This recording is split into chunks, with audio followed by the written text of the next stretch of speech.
Louvado seja nosso Senhor Jesus Cristo, para sempre seja louvado. Estamos no livro do Apocalipse. Hoje faremos então os capítulos 5 e 6 do livro do Apocalipse. Rezemos juntos pelo sinal da Santa Cruz. Livrai-nos Deus nosso Senhor dos nossos inimigos, no nome do Pai, do Filho e do Espírito Santo. Amém. Vinde, Espírito Santo, enchei os corações dos vossos fiéis e acendei neles o fogo do vosso amor.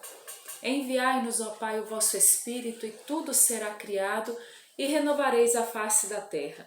Oremos. Ó Deus, que instruíste os corações dos vossos fiéis com a luz do Espírito Santo, fazei que apreciemos retamente todas as coisas segundo o mesmo Espírito e gozemos sempre de sua consolação por Cristo Senhor nosso. Amém. Nós estamos então no capítulo 5, vai dizer assim: Eu vi também na mão direita do que estava assentado no trono um livro escrito por dentro e por fora, selado com 7 selos. Vi então um anjo vigoroso que clamava em alta voz: Quem é digno de abrir o livro e desatar seus selos?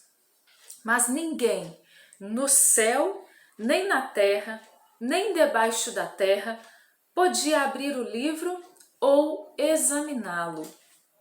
Eu chorava muito, porque ninguém fora achado digno de abrir o livro e examiná-lo. Então, um dos anciãos me falou: Não chores.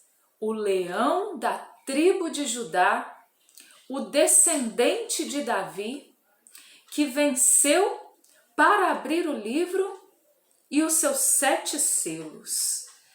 Gente, então aqui começa com essa visão, né? A visão daquele que está sentado no trono, a visão de Deus, que tem na mão direita um livro selado com 7 selos.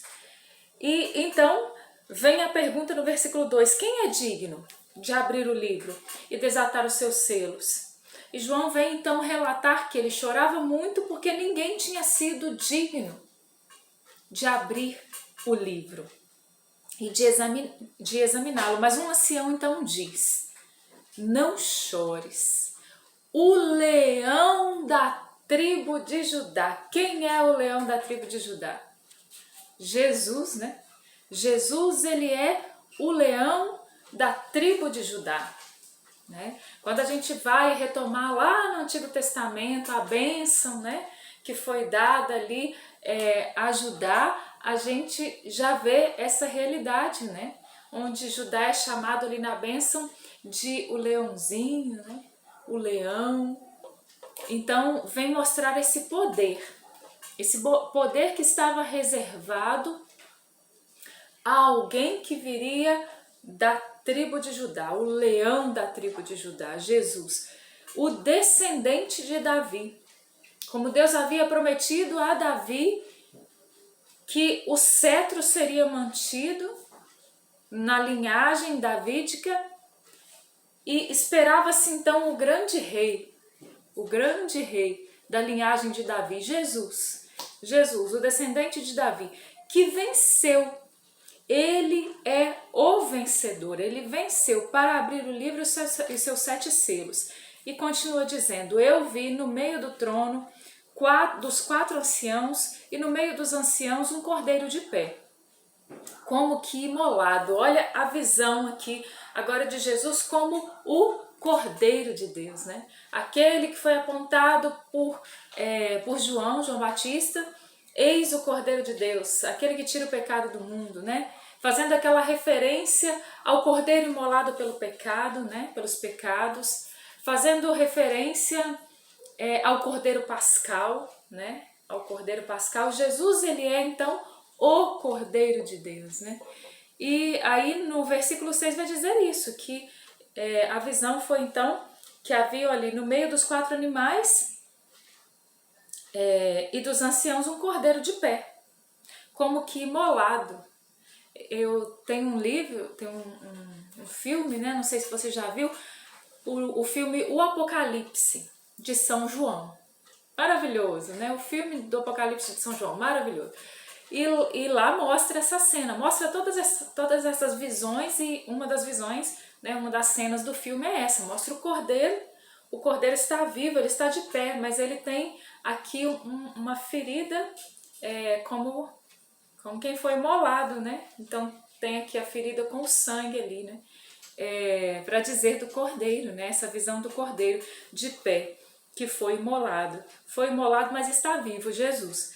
Tinha 7 chifres. Chifre aqui tem essa linguagem para dizer do poder, né? Então o chifre, ele representa aqui o poder. Ele tem 7, 7 é a plenitude, 7 chifres. Um cordeiro de 7 chifres tem a plenitude do poder. O cordeiro tem a plenitude do poder. E 7 olhos, né? 7 olhos aqui, os olhos como essa realidade do conhecimento. Ele tinha 7 olhos, a plenitude do conhecimento. Então o cordeiro que tinha a plenitude do poder, que tem a plenitude do poder e tem a plenitude do conhecimento, que são os 7 Espíritos de Deus enviados por toda a terra. Veio e recebeu o livro na mão direita, o livro da mão direita do que se assentava no trono. O cordeiro vem e recebe da mão de Deus, então, o livro, porque ele foi achado digno, então, de receber o livro, de abrir o livro e de decifrar o livro. Veio e recebeu o livro, então. Quando recebeu o livro, os 4 animais e os 24 anciãos prostraram-se diante do cordeiro, tendo cada um uma cítara e taças de ouro cheias de perfume, que são as orações dos santos. Que maravilha, né? Que maravilha aqui, falando dessa graça da intercessão dos santos, né? Tanto na igreja, a gente pode aqui, né, explorar um pouco essa realidade da oração, né, do poder da oração, tanto da igreja peregrina, nós que estamos aqui nessa terra, o poder da oração, enquanto nós estamos aqui na igreja peregrina, né? Inclusive o poder da oração daqueles que estão no purgatório, né? Essa doutrina católica, eles não podem fazer nada mais por si mesmos, mas eles também têm essa graça da oração e da intercessão, e a plenitude da intercessão, aqueles que estão na bem-aventurança do céu, né? Que estão ali diante de Deus. Então, os santos que intercedem por nós também.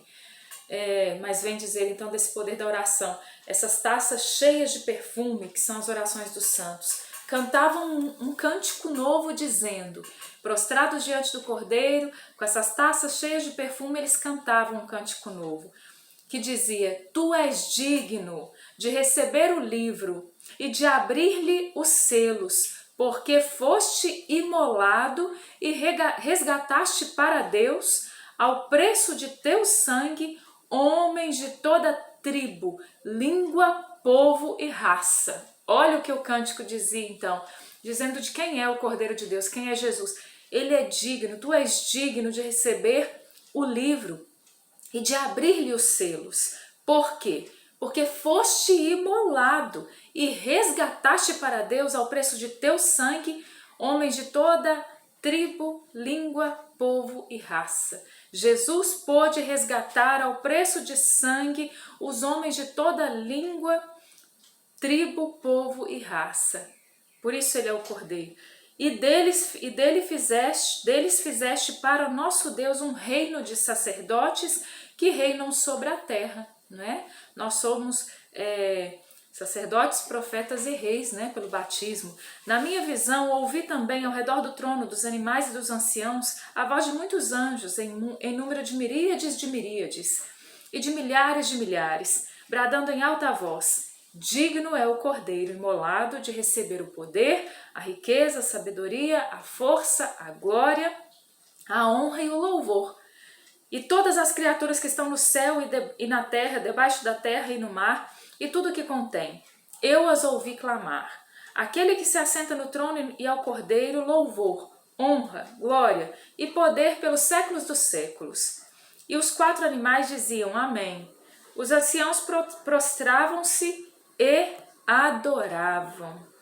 Então, mais uma vez a gente entra nesse louvor, nessa adoração, nessa liturgia celeste, né? E aqui vai dizer que Jesus ele é o Cordeiro imolado digno de abrir os 7 selos, de abrir esse livro, porque ele veio resgatar todos os homens, né? E nós tivemos a graça, e por isso foi dado a ele o poder, a honra, a glória.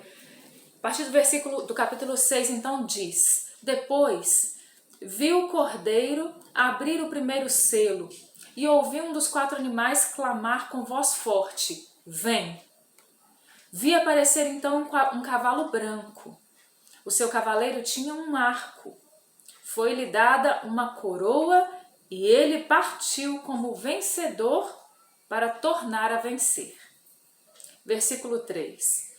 Quando abriu o segundo selo, vi um segundo animal clamar: vem! Partiu então outro cavalo vermelho a quem o montava. Foi dado tirar a paz da terra, de modo que os homens se matassem uns aos outros, e foi-lhe dada uma grande espada. O que é isso, né? O que representa isso aqui do versículo 3 e 4? A guerra, né? A guerra.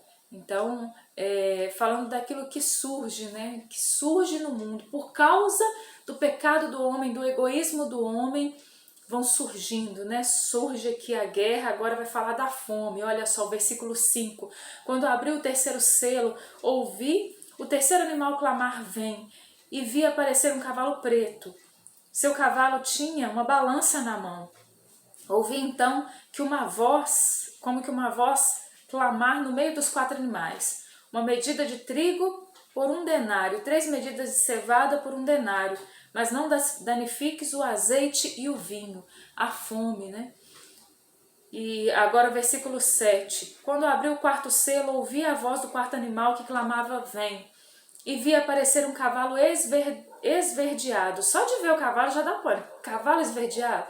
E vi aparecer um cavalo esverdeado. Seu cavaleiro tinha por nome Morte. Aí o nome do cavaleiro também não é nada interessante. E a região dos mortos o seguia. Foi-lhe dado poder sobre a 4ª parte da terra para matar pela espada, pela fome, pela peste e pelas guerras. Então o Apocalipse dando essa visão, né? Essa visão do mal do mundo, né? Do mal do mundo. E nós que estamos aí no meio de uma peste, de uma pandemia, nós entendemos bem a questão do mal do mundo, né? Entendemos bem? Não, né? Nem entendemos bem, mas vivemos e entendemos que nós passamos por essas coisas, né? Passamos pela guerra, pela fome, pela peste. A partir do versículo 9 vem dizer: quando abriu o 5º selo, vi debaixo do altar as almas dos homens imolados por causa da palavra de Deus, os mártires, e por causa do testemunho de que eram depositários. E clamavam em alta voz, dizendo: até quando tu, que és o Senhor, o Santo, o verdadeiro, ficarás sem fazer justiça e sem vingar o nosso sangue contra os habitantes da terra? Foi então dada a cada um deles uma veste branca. E foi-lhes dito que aguardassem ainda um pouco, até que se completasse o número dos companheiros de serviço e irmãos que estavam com eles para serem mortos, né? Então aqui os mártires clamando, né? Mas o livro do Apocalipse diz que existe um número a ser completado, né? Então nós podemos até pensar um pouco sobre isso, né? A época do Apocalipse aqui era uma época de grande martírio, né? Mas o nosso tempo também é um tempo de grande martírio. Talvez nós estejamos no Brasil e não tenhamos tanto consciência disso, embora nós possamos ver e ter acesso a essas coisas através das notícias, né? Através da internet, mas o sangue dos mártires corre pela terra e ainda vai correr sangue de mártires, né? Ainda vai haver muito martírio. Então, mas a graça do martírio é uma graça muito grande, porque vai dizer que eles recebem uma veste branca, né? Tudo que nós queremos é receber a veste branca. Tudo que nós queremos é ter a graça da santidade, não é verdade? Continua então. Depois viu o Cordeiro abrir o 6º selo, e sobreveio então um grande terremoto. O sol se escureceu como um tecido de crina e a lua tornou-se toda vermelha, como sangue. E as estrelas do céu caíram na terra, como frutos verdes que caem da figueira agitada por forte ventania. O céu desapareceu como um pedaço de papiro que se enrola, e todos os montes e ilhas foram tirados dos seus lugares. Então os reis da terra, os grandes, os chefes, os ricos, os poderosos, todos, tanto escravos como livres, esconderam-se nas cavernas e nas grutas das montanhas, e diziam às montanhas e aos rochedos: caí sobre nós, e escondei-nos da face daquele que está sentado no trono e da ira do Cordeiro. Porque chegou o grande dia da sua ira, e quem poderá subsistir? Isso aqui nos remete, né, a outros livros da Bíblia, né? Nos remete tanto ao Antigo Testamento, os textos escatológicos do Antigo Testamento, quanto do Novo Testamento, quanto dos Evangelhos, né? A gente é remetido, por exemplo, ao Evangelho segundo São Mateus, que tem aqueles textos escatológicos muito fortes, né? Então, são os sinais dos tempos, né? Tem um padre de Portugal, um padre exorcista chamado Padre Duarte Lara, que vai falar também, dentre tantas outras coisas, quando ele fala, por exemplo, da vinda de Jesus, e ele fala muito disso também, ele vai dizer dos sinais, né? Dos sinais da natureza, né? Ele, por exemplo, retomou as últimas luas de sangue que aconteceram, foi fazendo referências bíblicas e falando do número de luas de sangue, fazendo também referências com festas judaicas, né? Então, a natureza também fala, né? As coisas falam também e falarão muito mais. Quanto mais se aproximar o fim, mais nós ouviremos os sinais, né? E nós precisamos estar atentos para que nós não fiquemos apavorados como esses que vai dizer aqui no final desse capítulo 6, né? Os grandes, os reis da terra que ficam apavorados, né? Mas nós precisamos ser aqueles que têm esperança e que esperam o Senhor voltar ansiosamente, né? E nós dizemos: Maranata, vem Senhor Jesus. Pai nosso que estais no céu, santificado seja o vosso nome, venha a nós o vosso reino, seja feita a vossa vontade, assim na terra como no céu. O pão nosso de cada dia nos dai hoje, perdoai-nos as nossas ofensas, assim como nós perdoamos a quem nos tem ofendido. Não nos deixeis cair em tentação, mas livrai-nos do mal. Amém. Ave Maria, cheia de graça, o Senhor é convosco. Bendita sois vós entre as mulheres, e bendito é o fruto do vosso ventre, Jesus. Santa Maria, Mãe de Deus, rogai por nós, pecadores, agora e na hora da nossa morte. Amém. Glórias ao Pai, ao Filho e ao Espírito Santo, como era no princípio, agora e sempre. Amém. Em nome do Pai, do Filho e do Espírito Santo. Amém. Louvado seja nosso Senhor Jesus Cristo, para sempre seja louvado.